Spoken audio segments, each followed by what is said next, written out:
होता, अरबना होता, अजमना होता। मुअज़्ज़ज़ सामईन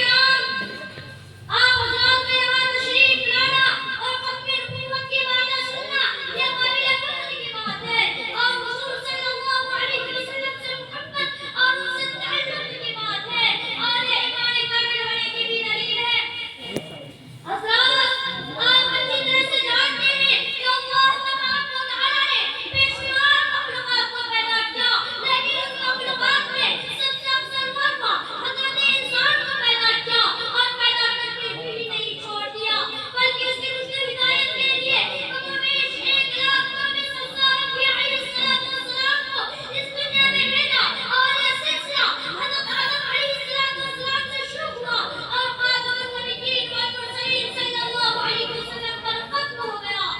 अल्लाह तबारक व तआला ने ख़त्म नबूवत का ताज हुज़ूर पुरनूर मुहम्मद अरबी सल्लल्लाहु अलैहि वसल्लम से रखा और रहती दुनिया तक के लोगों को बता दिया कि अब नबूवत का सिलसिला ख़त्म हो गया, अब क़यामत तक कोई नबी नहीं आ सकता। कुरान ऐलान करता है मा कान मुहम्मदुन अबा अहदिन मिन रिजालिकुम वलाकिन रसूलुल्लाहि व ख़ातमुन नबिय्यीन व कान अल्लाहु बिकुल्लि शैइन अलीमा। आप सल्लल्लाहु अलैहि वसल्लम आखिरी नबी है। आप सल्लल्लाहु अलैहि वसल्लम के बाद कौन मलऊन इंसान होगा, कौन मलऊन इंसान होगा, कौन नापाक और ज़लील इंसान होगा, कौन जहन्नम का ख्वाहिशमंद इंसान होगा जो अपने आप नबी होने का दावा करेगा। मेरे भाइयों,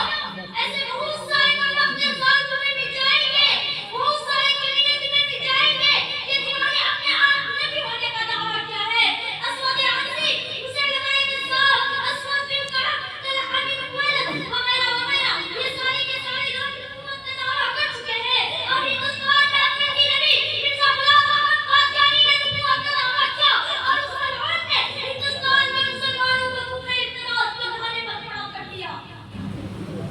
उसके